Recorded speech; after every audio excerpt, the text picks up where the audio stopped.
Welcome into the latest edition of Extra Time. Craig with us here in the studio. Frank is here. Jules, I'm hearing people are calling you Leicester these days. Why? The defence of your Fantasy League title has been so poor and such a one-off that it was never going to happen again. There we go. Yeah, not maybe, but I've only one more than you. So there we are. You can't talk. Are you still trying? No. Everyone, my season's pretty much over. No, but you're still trying. Of course, I'm still trying. Behind me as well in the rankings. I'm definitely not behind you, Julien Laurens. Don't even start with that. God, let me check now. When do you have to fiddle it? You have to fiddle it every week. Yeah, like on a Thursday? Well, yeah, it depends. Yeah, Thursday or Friday. You can fiddle it.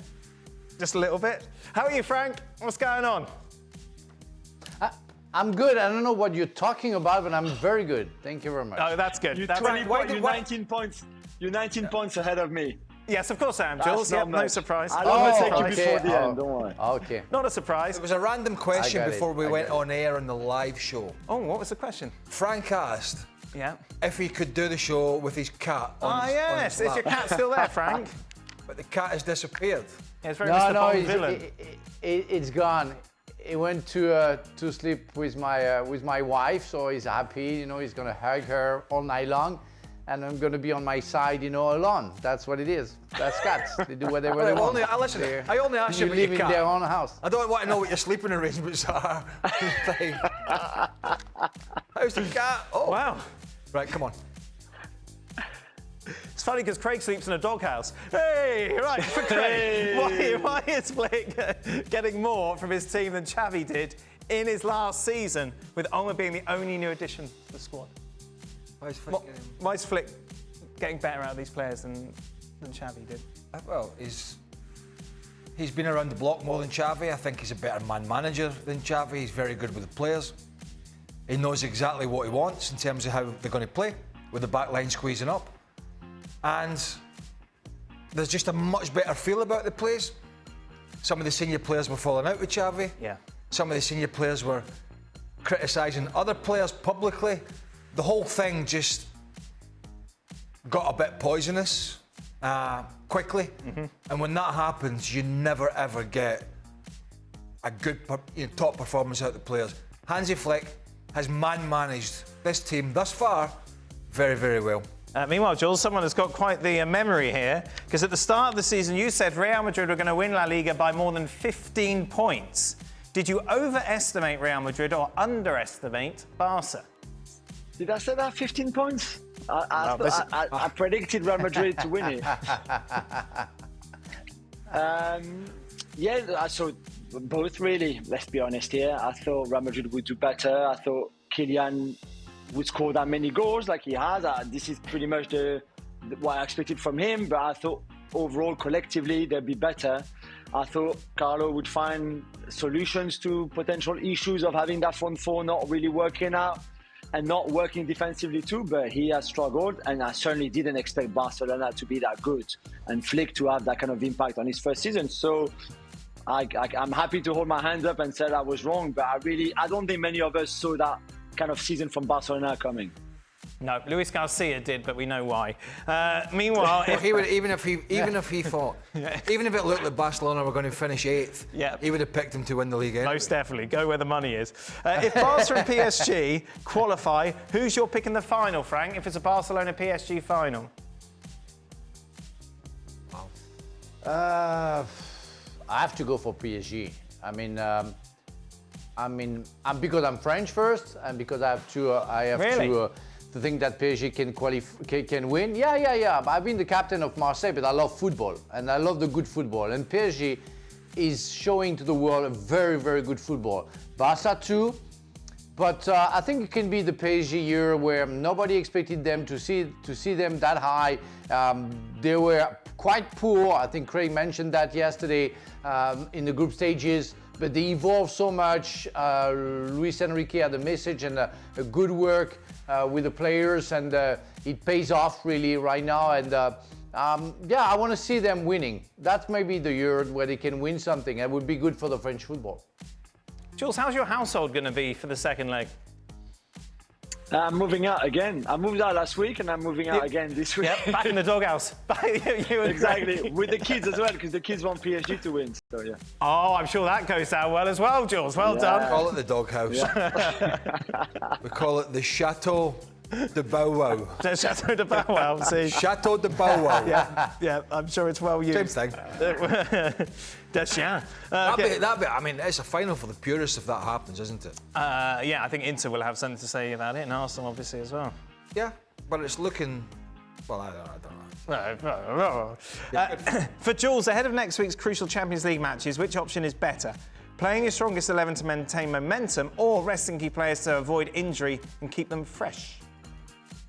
I guess it depends on your situation in the league. From a PSG point of view, they have nothing to play for. The unbeaten run is over since last weekend. They are champions already. He's going to play his B team against Strasbourg on Saturday, and rightly so. And then maybe you can bring on somebody for 20 minutes to keep a bit of momentum. And I don't think he's completely good to just stop, but they would have trained. But yeah, in PSG's case, for sure, Arsenal can't really do that. Barcelona can't do that. And Inter Milan can't do that either. PSG are really the only one of the 4 teams in the semi-finals capable of doing something like that. So if you can, do it for sure. Why can't Arsenal do it, Jules? Arsenal can do it. They have nothing to play. I mean, I think it's getting close behind, and they still have to play shut Liverpool up. and Newcastle. Liverpool and Newcastle, which won't be easy. No. Stop with your mind I games. think for them, it's slightly different for them as well, because they haven't and they haven't been good lately. They were not good for the first half hour against PSG on Tuesday.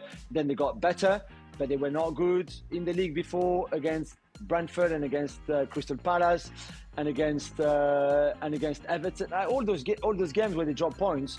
So I think for them, against Bournemouth at home, 5:30 kickoff tomorrow here in the UK, put a good performance in. That's the best you can do with your strongest team before going to Paris on Tuesday. What would you prefer, Frank, as a player?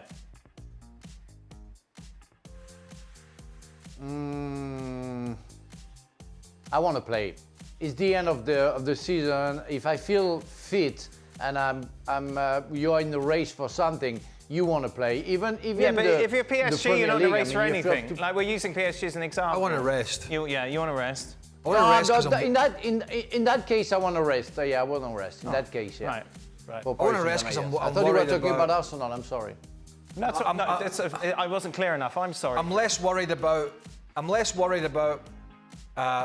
sharpness and that sort of stuff than I am about picking up an injury and missing this huge game. Yeah.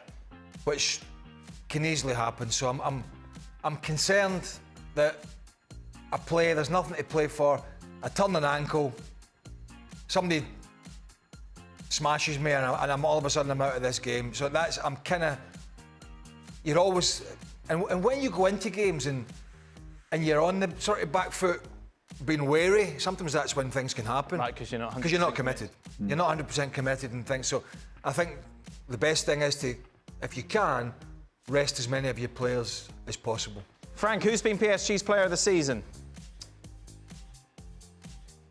Oh, well, that's an easy answer. I mean, Dembele showed to the world that he's back to his best, and he's been consistent. That's what we were asking to him for a long time, you know. And when he was in Barcelona, and then when he signed for Paris Saint-Germain, we saw 2-3 good months, and then he disappeared. This season, the guy has been there, you know, from first week to now. So. Yeah, Ousmane Dembele has been First week to now, well, Frank? You have to say that. First week to now? No. Excuse me? First week to now is a little generous, isn't it? Since the turn of the year. Yeah, maybe, but you easily forget the past, you know, when you have a brilliant present, you know. So that's what it is. But you have to add the 2 midfielders, Vitinha and Neves. Absolutely fantastic as well. Jules, who's been PSG's second best player of the season? Yeah, Vitinha. I'll probably give it to Vitinha because he's so important in everything they do collectively with the ball and without the ball. And when he's capable of performances like the one we saw against Liverpool in the 2 games or against Arsenal this week, he's incredible. And when he's struggling, like away at Villa Park against Villa, for example, then the whole team is struggling. And that's how you can judge the impact on a player from a player on a team, is that if he's not on a good day, then the whole rest of the team, including Dembele, struggles a bit as well. But I agree with Frank, Dembele number 1 and Vitinha number 2. That's a great midfield battle, isn't it? Fabian Ruiz, João Neves, Vitinha. I absolutely love the three of them. Yes. Love them. Great footballers. Partey will be back, Rice and Odegaard. And out of all those players, you know, we touched on this the other day. On Odegaard? The player that needs to do more in these big games and in this big game is Martin Odegaard. Somehow he's going to find a way to get the game by the scruff of the neck. Because if you think about the game at the Emirates, it was Declan Rice that was trying to drive them forward. Which he does, and he does very well. But that midfield three is so strong and so clever for PSG that Odegaard has to find a way to be in the game more. And if he's not, then they're not going to dominate the middle of the park. And if PSG dominate that, it's lights out. Because that's the signing of the front guys they have, doesn't matter who he plays. Barca, Doué, obviously Dembele plays, and Kvaratskhelia has been an amazing. I mean, not that we don't know, but when he left Napoli, he could have walked into any team. I mean, if Mo Salah was leaving Liverpool, you'd have driven to Naples, put him in the trunk of the car and brought him back. He's that good. He's that good. So if you don't dominate the middle of the park, PSG get the supply line to those boys, it's good night and God bless. Is the criticism of Odegaard fair, Jules? Yeah, I think so. Even before Tuesday, this hasn't been a good season for him. I think his injury came early in the season, which is not good. Then when he came back, it was Saka that got injured, which is not good. He had a baby for the first time, for example, which I don't know, because when I had my kids, I was not obviously playing, but I don't know about the boys. But maybe that also changes your routine, your day, your night, especially certainly at the beginning. Maybe that also has had some sort of impact on him. I don't know, but it's true that he's nowhere near the level that we've seen him play before and the level that he should be at right now to carry this team. And that is it, I think. Were you looking up anything you'd like to add? Who's sending you a message? Well, you've been secretive. That's it. Thank you very much. We'll be back tomorrow, myself and Craig, to reflect on Valladolid against Barcelona, plus look ahead a little bit more to Real Madrid against Celta Vigo.